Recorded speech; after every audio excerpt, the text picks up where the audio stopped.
So Region 6 is a very big region, but it's not the only region in the country. I think sometimes we forget that. I think it's important for us to occasionally lift our heads out and see what's going on in other places in the country. And we were fortunate enough to be able to reach out up to Region 10. And they are just finishing doing a plan, let me get the word right, amendment, not a revision, an amendment. And it's quite revolutionary what's going on with our friends to the north. So I thought it would be interesting to invite them down to tell their story of how they've used social sciences to inform and interact with the publics up on the Tongass.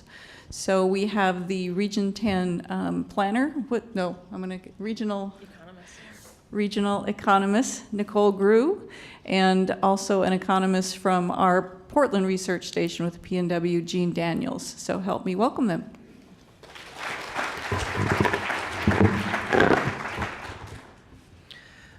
Well, thanks for the invite today, Cheryl. And I hear more laughter this afternoon than I did this morning, especially this corner over here. So I don't know if that means we're becoming a little bit giddy, but I have some fun stories to share from Region 10. So let me just say, this morning when there were the little sticky, a little bit about myself, so like take the sticker if you're a social scientist, right? And I kind of paused, and I have to say I didn't pick the sticker up right away because I was like, is this a trick question? Like, what is this social, I don't really, I'll just say my background, I have a doctorate in rural sociology, and by the time I finished that work, I decided that I was really most interested in the intersection between social science and planning. So I went back for another master's in community regional planning with emphasis in economic analysis and land management. And so for me, the relationship between social science, economics, and planning, anthropology, it's seamless. So, we don't speak through one discipline necessarily alone and outside of the others. For me, social science is all about better information, discovering what the silent majority really think about different land management issues and using that for the best of planning. Let me see, and I'll just say that through the years, my most favorite work from the Alaska region is actually my work doing community planning in the communities in the Tongass and the Chugach, as well as the far outreaches of Alaska that don't even have a national forest. Before I joined the Forest Service, I was the social scientist for the Department of Commerce, Community Economic Development, state government. And I moved to the Forest Service a couple of years ago via a good colleague of mine named Sue Alexander, which we'll have a few words about her a little bit later. So I was going to speak a little bit about the Region 10 background, planning, projects, collaborations, the transition, and then Jean's going to share a little bit of a research example and also talk about the value for PNW Research Station of our joint work. And I'll just say that I'm going to quickly acknowledge Sue Howell J. Anderson from the Tongass National Forest. While I may be the economist, the regional economist for the region, and we don't have a social scientist, I kind of serve both roles. These guys are like white-knuckled social scientists that would never claim they're a social scientist in public. Sue is our planning manager who is overseeing the transition, the plan amendment to transition the forest from predominantly old growth to young growth harvest. And Jay Anderson is this budding social scientist, also a deputy forest supervisor who really believes in the spirit and the meaning of ecosystem services and is single-handedly drawing all 10 districts into that fold and doing it to the best of his ability. Of course, Linda Kruger, PNW Research Station social scientist, we've used her work for many years. Tongass Advisory Committee and the Tongass Collaborative Stewardship Group, both citizen social scientist groups, really. So, the National Forests of Alaska, real quickly. We only have two, but they're the largest in the nation. Chugach up in south central Alaska, and then the Tongass National Forest in southeast, essentially the panhandle. And I'll just say the Tongass National Forest, for those that aren't familiar, it's 17 million acres. The National Forest, in combination with Glacier Bay National Park, own approximately 97% of the region. So you have a strong federal government presence there. Intermixed in the Alexander Archipelago, also known as the Inside Passage, are 32 communities. Only 2 of them actually connected to a road system. So it's kind of a very interesting place to do research and planning because you have geographically isolated communities, a strong Alaska Native culture. 20% of the population approximately is an indigenous. Anyway, and quite the diversity across the region. So again, Tongass is the panhandle of Southeast. A little bit of my prior research. So when I was thinking about social science and how I do my work in the region, part of what brought me to the Forest Service was the work I'd done on the Southeast forest products industry. So essentially, I interviewed 86 forest products businesses across the region, and it's a business retention and expansion survey. And so we went out to ask them about their challenges doing the work that they do, their markets, how much timber supply they're using, what are they producing, who are they selling it to, what are the biggest challenges they face as a business operator. So I did that survey right after the Forest Service announced that they were going to transition the nation's largest forest from old growth harvest to young growth, which really was not a popular thing for our timber industry. And so I kind of stopped. I was not working for the Forest Service then. I was working for the state government, and just decided that we needed to take a pause and take a look at who's really in the industry, who's really operating a business, no matter how small or large. So we took a pause and we interviewed I've held the business licenses from 2000 to 2011, estimated about 186 businesses. We ended up interviewing 86 in total. And you can see that they're in 23 of our communities. I listed the communities with each one of the businesses. So it's kind of what brought me to thinking about the forest products industry more closely, and then in combination with a directive that came out of Secretary Vilsack's office to transition the forest, and started thinking about, okay, so what does this mean for the industry? What supply are they using now? How are they using it? Who are they selling it to? Can they make the transition? How many jobs are they providing? What does it mean in these very, very small communities, economically and socially? And then in addition to the transition, there's a lot of numbers on this slide, but what I really want to draw attention to is that 25 of our 32 communities they've been undergoing multi-decade population loss. So we really transitioned from the pulp mills, which used to employ about 3,500 people in the region, closed in the late 1990s. That to me was really the transition for the region. But now we're undergoing another transition from old growth to young growth harvest with the timber industry that we have left.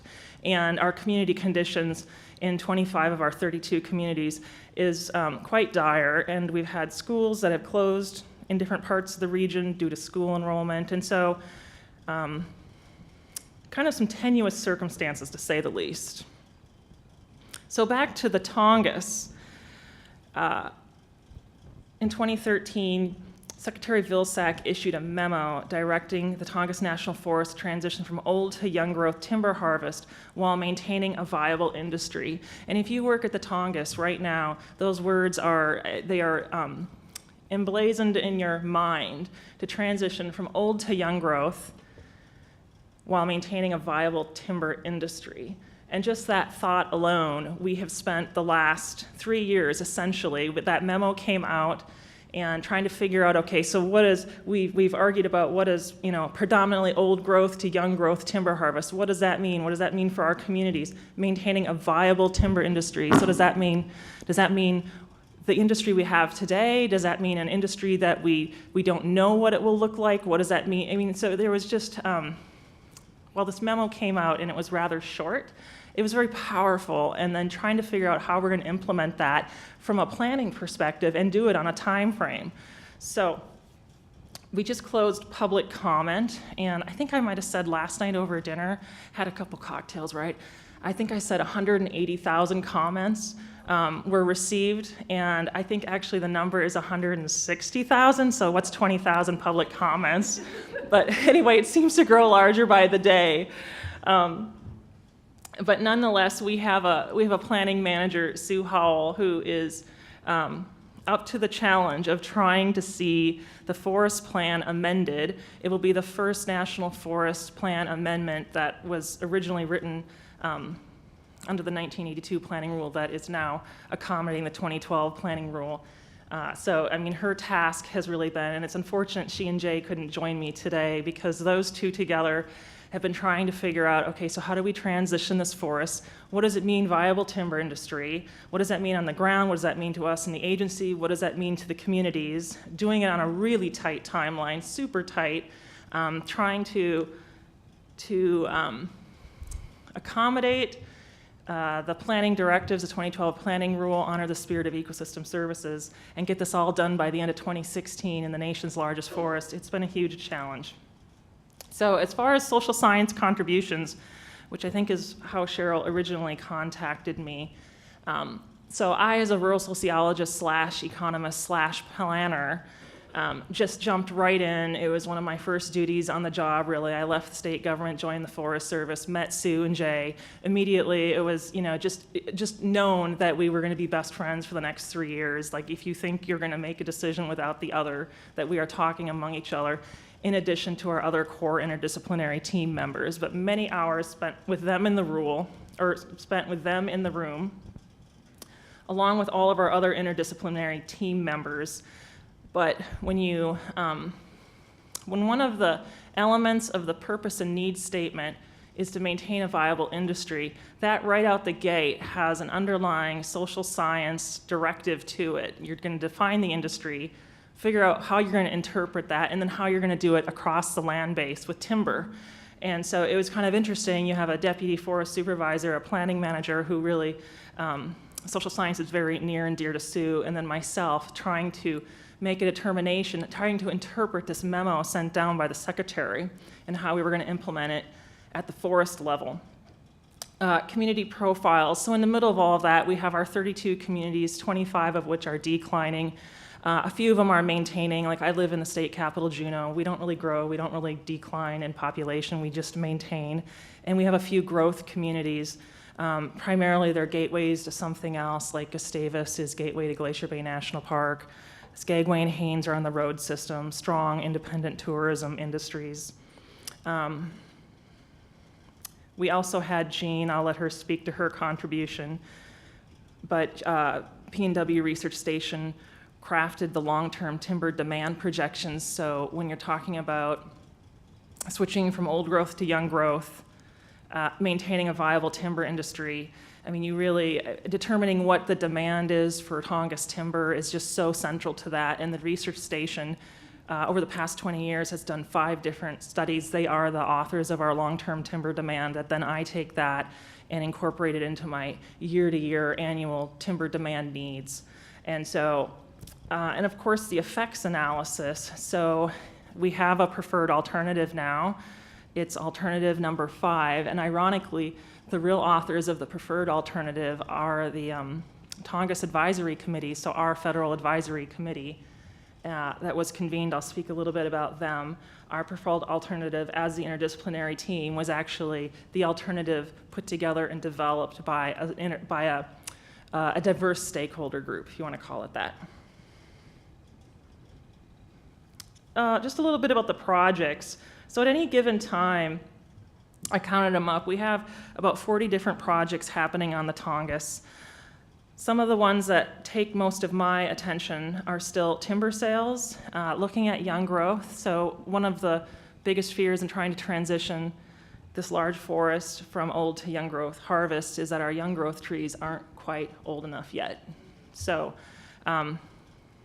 we have some second growth trees that are getting really close, but the general sentiment is we're transitioning too soon. So I spend a lot of my time on our current timber sales that are being litigated. So I spend a lot of time doing the economics for those, whether it's project planning or after the effect or after the decision and the litigation that follows. I'm also doing a lot of young growth, looking at so what are the markets for young growth products? What can you make from a young growth tree?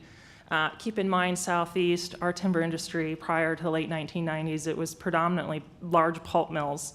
So you kind of had this pulp mill era culture in these company towns. Pulp mills closed down, people out migrated, some folks stayed, and those that were making forest products were doing it from old growth trees. So it's like, does the product differ from old to young growth? What are the markets? what could serve as a stimulus to create jobs and to maintain the jobs that we have. Anyway, and then the last two bullets here, Shoreline 2 Outfitter Guide Management Plan and the State of Alaska Forest Service Land Exchange are, I'll speak to one of those a little more specifically. So in between, you know, most of my time has been spent on the plan amendment over the past 2 years, but we have a couple other projects that are really quite important to the future of the region.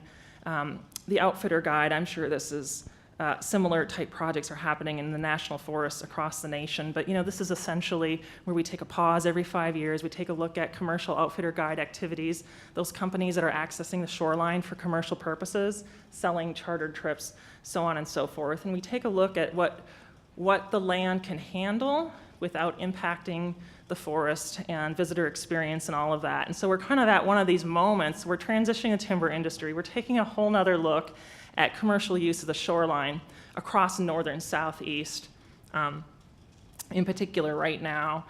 And we're doing these things consecutively. So while we're rethinking the timber industry, we're also trying to grow tourism or do what we can to grow tourism. Shoreline 2. So some of the social science in Shoreline 2 has been really interesting, though, that I hadn't really thought about ordinarily as a planner until I started working on this project. And one of the challenges is how do you really study places where commercial activity is happening that is so remote that only very few independents visit it in their kayak, including myself. The people that are out there are these companies in boats with people on these boats paying for the trip out to that area. So when you're doing this kind of project, you're trying to figure out what is the actual visitation, what is actually happening on the land there, and how are people accessing that very rural, remote spot that our districts can't, they're not always out there either monitoring and enforcing. And I've learned to work as much as I can with some of the companies that are tracking who they see on which shoreline, and you're also kind of making sure that, I mean, I'm listening to what they say and trying to incorporate that because they are the ones out there more often than the Forest Service in many of these places. And who are they seeing? What are the activities they're doing? What are the impacts to visitors? Some of these companies it's really quite interesting. So they sell a rural and remote experience. So they don't necessarily want to see visitation increase. They might want to see it redistributed. But nonetheless, I'm having to study trends in statewide tourism, study trends in regional tourism, right down to the community level, and then also where there's gaps in information, trying to figure out a way to work with some of these companies that may have data that is privately held that could be useful for some of the work that we do. So in this particular project, I crafted the fourth alternative. I called it the supporting economic opportunity. So I basically encouraged, I advocated for an increase in the percentage of visitor days going to the commercial industry, echoing what the actual trends have been in statewide and regional tourism. I also took a good hard look at small crews. So we have a versioning, we have a growing small, I call it small crews. So there are these boats that hold 200 people or less, not thousands, 200 or less. That part of the visitor industry in Southeast is growing. So try to take a look at who they're serving. Are they selling out on their tours? What are the actual increases in the numbers of visitors? Took a look at Forest Service guided client use, and generally I recommend an increase in outfitter guide use. The interdisciplinary team did not take my recommendation on this one, so they went with a different alternative. Let me see. So back to some of the collaborations in social science that's happening on the Tongass. We have the Tongass Advisory Committee. I don't know if Cass is still here today. The Tongass Advisory Committee is a federal advisory committee put together to advise the Forest Service on the plan amendment. And so it's a diverse stakeholder group that has industry, community, the conservation community, at-large members from non-timber industry. And they, I must say, while we have the planning directives, this group came together, came to consensus on what they thought the plan amendment should be. They came to consensus on the alternative, which we actually adopted, which was in the long scheme of the Tongass, which I've lived there for 15 years, there's been multiple groups that have come together, stakeholder groups, Tongass Futures Roundtable, I could name them off, and they usually go for about 2 to 3 years, never reach agreement, or only reach agreement on one little component of this bigger purpose of why they're meeting, and never have we had full consensus. And so the Tongass Advisory Committee, over the course of a year, met. There's about a dozen members. They came to consensus on how much timber was, they came to consensus on a plan amendment recommendation. Their recommendation is like 32 pages long, but it gets right down into the specific how much volume is needed to support a viable industry. So it's been interesting that while the Forest Service interdisciplinary team has been working in like the agency setting, that this Tongass Advisory Committee has kind of been pushing us from behind. They've had their own independent planning process underway while we've been planning over here, and we have shared information in this way. Shared some information, and a lot of information we didn't really share between the two groups. I was one of the few that got to go between the two because I was the social scientist, economist perspective on the Forest Service interdisciplinary team, but I was also their staff consult. So while they met over the course of the year, I would say the first 4 months was real heavy duty on understanding the communities, what's happening on the ground with the population, what's happening with the economies, what's happening with the timber industry, and every month I had a different homework assignment from that group. They have now sunset, but they live on in what we call now the Tongass Transition Collaborative. And so this advisory committee, this FACA advisory committee, is now kind of in round 2, and they're calling themselves a collaborative, and they're dedicated to making sure the Forest Service implements their recommendations per se. We also have the Tongass Collaborative Stewardship Group. So in the middle of all of this, we foresee a future of more stewardship contracting. And part of that is making sure that local communities benefit from these contracts. And at the same time, you have to imagine the challenge of working in Tongass, in the Tongass community, or in the Tongass National Forest and the southeast region with a history of pulp mills, a strong history of exporting in the round to Asia. And at the same time, the Forest Service is starting to talk about restoration and stewardship contracting. And it was a whole cultural shift locally and regionally for the general population and also the timber industry. But we have had these groups come about now, the Tongass Collaborative Stewardship Group, locally driven, not very, I don't think it's the same type of execution that you would see in the Pacific Northwest, but it's a new group that sees that management of the Tongass is changing over time, and they want to make sure local community benefits from that change. Southeast Conference, I also am in some ways volunteer social science and economic staff support for our regional development organization, a nonprofit group dedicated to economic development across Southeast Alaska. I'm going to skip down the way here. The USDA Interagency Economic Diversification Team, that's been fascinating. So you have the heads of the USDA meeting on a monthly basis over the course of years to align resources and to make joint investment decisions in our communities. And so for the past, well, really since 2013, I've been meeting with that group, consulting with them on what's happening in our communities, what's happening in our economy, kind of looking at especially like rural development, USDA rural development. So they're looking at making investments in different communities and trying to figure out, while we transition the national forest, that the region as well makes a successful transition. I think I spoke. So back to the Tongass Advisory Committee for a moment. Now the Tongass Transition Collaborative, some of the research we put together for that group to make their decision. It was already research being done at the Forest Service, but you kind of repackage it a little bit differently because you're speaking to a lay audience. Citizen planners, if you want to call them that. So we have an annual sawmill survey that the region does. We had the state's Forest Products Business Retention and Expansion Survey, full population survey. P&W Research Station's long-term timber demand projections, that is really the core of it's the starting place of all the timber sale work and timber work that we do in the region. We also have the University of Montana Bureau of Business and Economic Research, I think doing their second, or maybe it's their third 5-year full population survey statewide. And then we have the Tongass Advisory Committee. Not only have they sunset as a FACA and evolved into this Tongass Transition Collaborative dedicated to making sure their recommendations are implemented at the forest level, but the biggest takeaway, that the project that they bid off that is going to give them something to collectively think about, that they agreed to, was robust and active monitoring. And the way that they actually talk about it, they would like to see a research program put into place measuring socioeconomic indicators across the region over time, so that as the Forest Service executes this transition from old to young growth, that we are understanding the full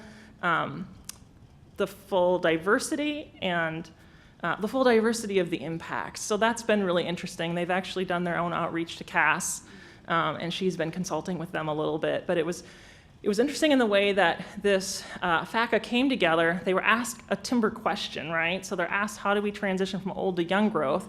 And the place they end is they answer the timber question, which essentially becomes our preferred alternative. And the next thing they want to chew on as a collaborative is social science, right? And so I've kind of learned through that process, and serving as partially their staff support as well, that it doesn't matter where you come from in life. We all agree, or we all relate to our community and our region and community well-being, and we all want to see our communities be economically viable. And so you had people from different places that ended up connecting over social science research needs, or what they perceive to be a need in Southeast. And then a final note on the Tongass National Forest transition.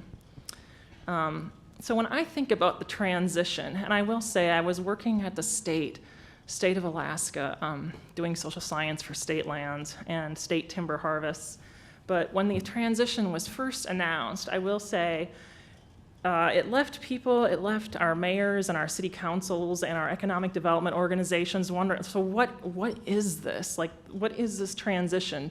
And so while the Forest Service may speak about it in terms of timber, I think the region, and there's 70,000 people that live in the region, that have already endured multiple decades of population loss and economic turmoil, they're kind of left wondering, so what is the largest landowner in our region doing now, and what is this transition, and what does this mean to us? And so really what it means, we're transitioning a timber industry, we're facilitating renewable energy development, that was the second major goal. And the third is that we've been focusing a lot of cross-agency attention and resources on facilitating regional economic diversification. So when I speak about the transition to my community, Juneau and also the region, having worked as a community planner in many of these communities, I get the phone call, like, what does this really mean, Nicole? Are we gonna be okay? Are we getting, are they gonna forget about us? We've already lost all these timber jobs. And I describe it as a transition in the timber industry and increased investment in regional economic diversification. So while timber has been on the decline for many years, seafood and tourism has been on the rise, and our communities started undergoing their transition when they closed the pulp mill, and now we're undergoing a second one from old to young growth. And social science has played a role in every part of that transition, sometimes not as apparent as others. Lots of forest products industry research going on, future timber demand projections. You have people like myself and demographers monitoring the community and regional socioeconomic conditions, guiding investments in regional economic diversification. Which strategic investment can the USDA make that we think will have the largest, that might yield the greatest impact for communities? We inform a federal advisory committee, and we also inform the USDA's interagency economic diversification team. And social science is guiding young growth industry investment decisions. With that, I'm going to hand it over to Jean. Okay, Thanks, Nicole. Thanks so much. I really appreciate the opportunity to come and talk about our work with all of you. I've been working with Region 10 for about a year and a half now, sort of taken up kind of a large part of my brain and life, and so I'm really happy to be able to share all this with you. I am an economist. I work with the PNW Research Station. You know, whether people, there's a lot of, you know, people not sure whether economics is social science, you know, so I kind of, you know, say, yeah, it is, but maybe, you know, people don't think so because maybe we're just not quite as chatty, right? So I was thinking that, you know, maybe we're just not the sociable science, but we are social people. Yeah, we care about people. So this is Sue Alexander. Sue Alexander is I have to say that she is the reason why I undertook this work. She came to me at the, Sue Alexander was what used to have Nicole's jobs, the Region 10. Does anybody know her? We love her, yeah. So she used to be the Region 10 economist, and she approached me at the Western Forest Economist meeting and asked if I would be willing to undertake performing this long-term demand study. And I was like, I don't know, the last time it got done, it's kind of a mess, high profile, kind of, you know. But she said, not only will the region provide funding, but I will mentor you and help you through the process. And I was like, all right, I'll do it. So anyway, that's how I got involved in the project, was I was approached by a stakeholder. So why does the Tongass have to do this analysis, right? No one else does. The Tongass is very special in a lot of ways. You say we're touched by the Tongass. So the Tongass Timber Reform Act is the basis, statutory basis for all of this. So the Tongass is the only forest that has to perform this analysis. And the reason they have to is because the Tongass Timber Reform Act has this language called, that says the forest will seek to meet demand for products. Seek to provide a supply of timber, so this is seek to meet demand.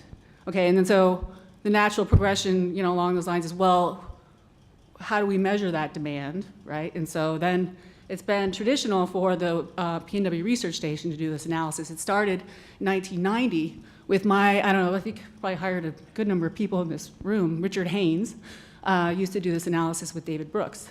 And so I inherited the project, and there is a lot of sort of established methodology that's been tested.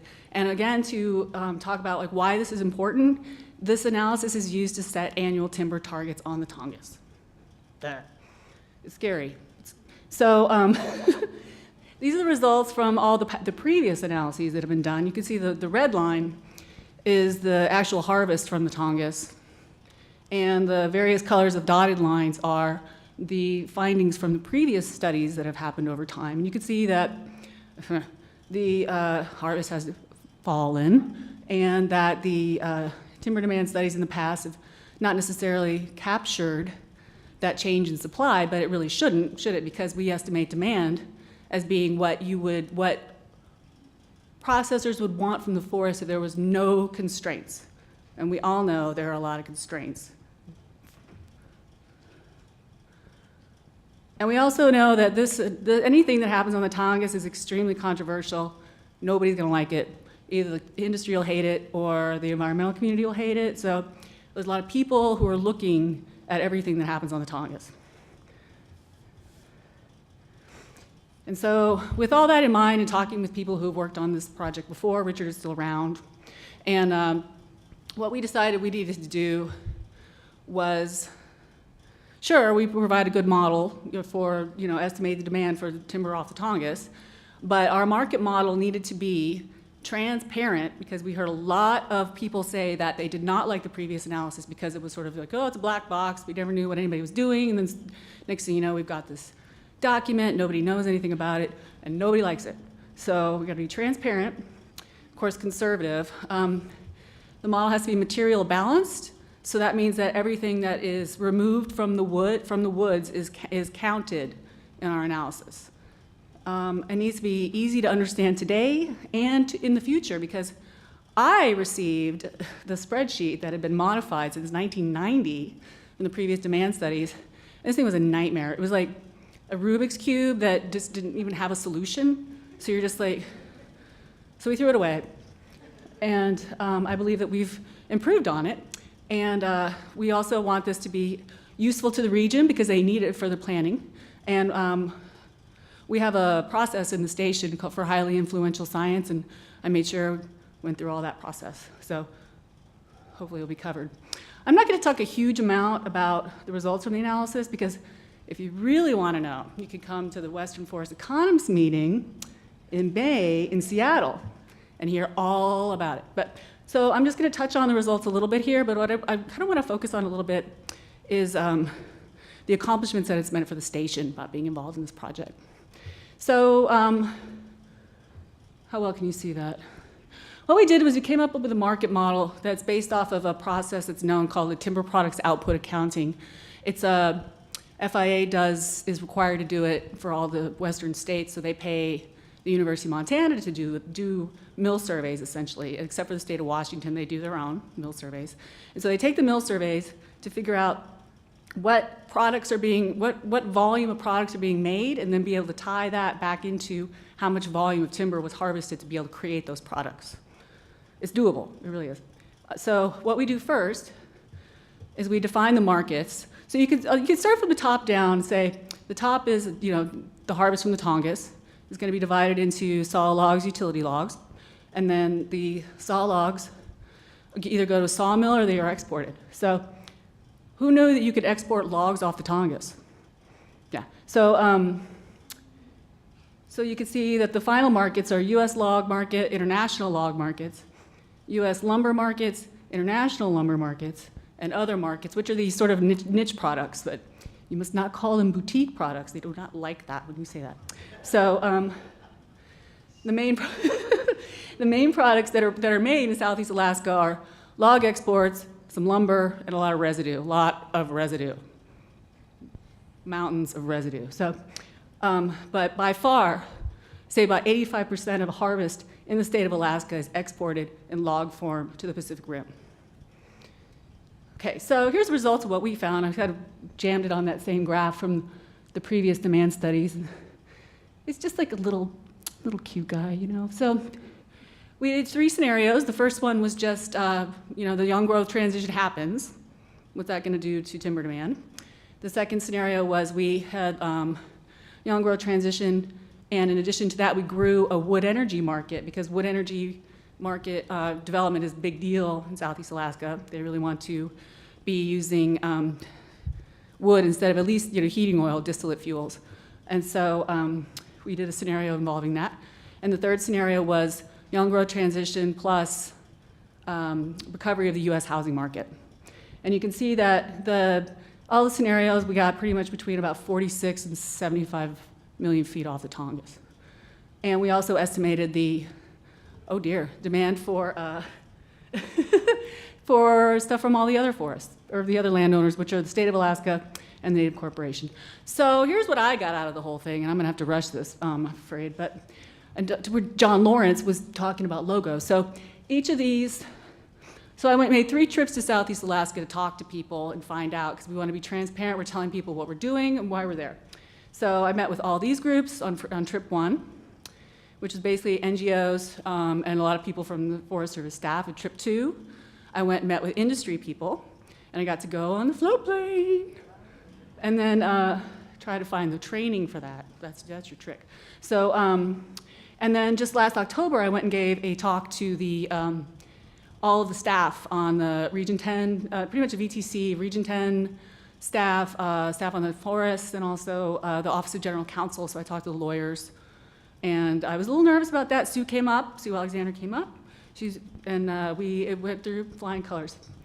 Other noteworthy meetups, I got a call from Senator Murkowski's office. I got to chitty-chat with GAO. They're doing a report on the Tongass. And you can see I got my first newspaper article. Timber industry does not like the analysis.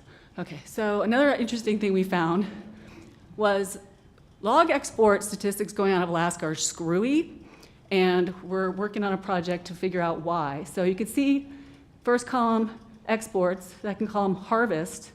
You see at some points like exports are double of harvest. You say, how can be? We're figuring that out. I don't know. And well, actually, it's turning out to be conversion factors. Think about that. Whoa. So products that have come out of this so far, we've got 3 publications.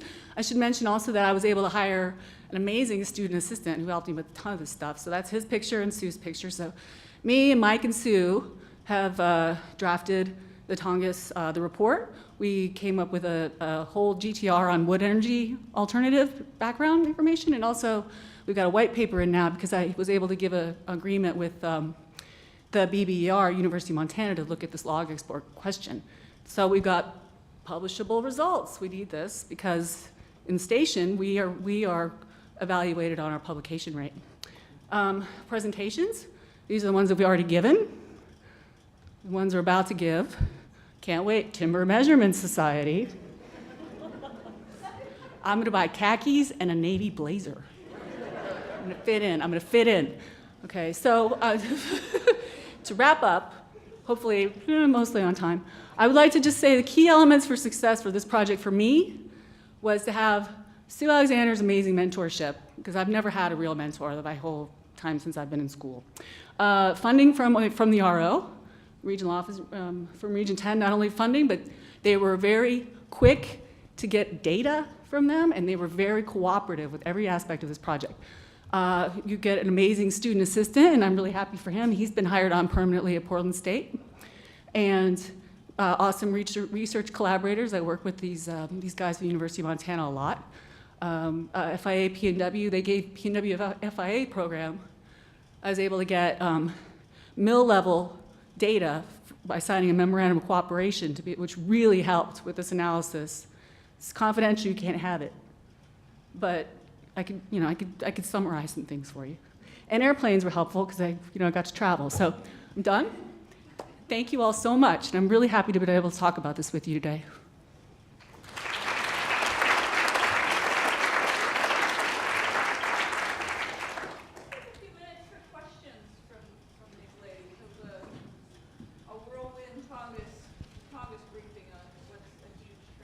Touched by the Tongass. What? We're all touched by the Tongass. My first was job was up in the Tongass, so I was touched. Yep. I blame you for all my problems. Questions? Ready.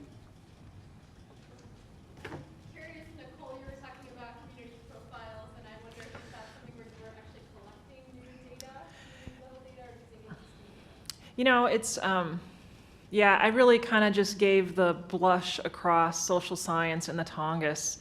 But I tread very lightly around the Paperwork Reduction Act.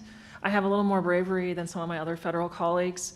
But I've lived in Southeast and done a lot of community planning there for 15 years. So I actually rely on a lot of my own research, full population surveys of a lot of these communities. And so, and I must say, Sue's the one that sort of brought me to the Forest Service, because she and I would conspire behind the scenes, and she would say, okay, I need this data, Nicole. I can't really go collect it for X, Y, and Z reason with the Forest Service. And I would say, yeah, I work for the state. We don't have that. And here we go, And I mean, that's just kind of the quick and dirty. But yeah, I think we are, of course, for me, it's been a sprint. The last 3 years of trying to get through this amendment. You're given a memo to do this and to do it by the end of 2016, and that date kind of controlled everything. And then I can't state enough that everything that we did for this amendment was really based on P&W Research Station long-term timber projections, and that's what we compared all of our alternatives, our proposed. The 5 different alternatives, whether or not they met Gene's study. It's really a powerful study. But yeah, over time, trying to improve the profiles, and socioeconomic information. I thought there was a question over here. Yes? I'm wondering how you got, whether you got it in small communities like Cape, places like that. Small Alaska Native communities. I was asked that question over lunch. I moved, I'm a child of the Chippewa National Forest in Minnesota, and I moved to Alaska when I was out of graduate school because I wanted to study the most rural and remote communities in the nation with a significant Alaska Native population with cultures and languages that are still intact. And in Southeast, 19% of our population is Alaska Native. About a third of our communities are Alaska Native communities, either Haida, Tsimshian, or Tlingit. And I think the Forest Service works as hard as they can, the Alaska region and the Tongass National Forest, to outreach to those communities and to bring them in at the entry level. But yeah, I think we do as much as we can, and we're always trying to do it better, but there's always a little bit of a disconnect, I'll just say that, and it's kind of the pace of planning. Like, seriously, Secretary Vilsack said, you will do this within 3 years. I mean, I think some of our Native communities are still wondering what that is, you know, like, you need to have a time and a space for people to digest in their own way, culturally and locally appropriate way, and then to be able to work with them in a meaningful way. And at the same time, we're charging down this path on this imposed deadline. So I will say in the plan amendment, there hasn't been a real strong participation by our Native community, but in general, land management in the Tongass, I'm pretty proud of the way we try to do that outreach and make sure people are at the front end of discussions instead of the back end.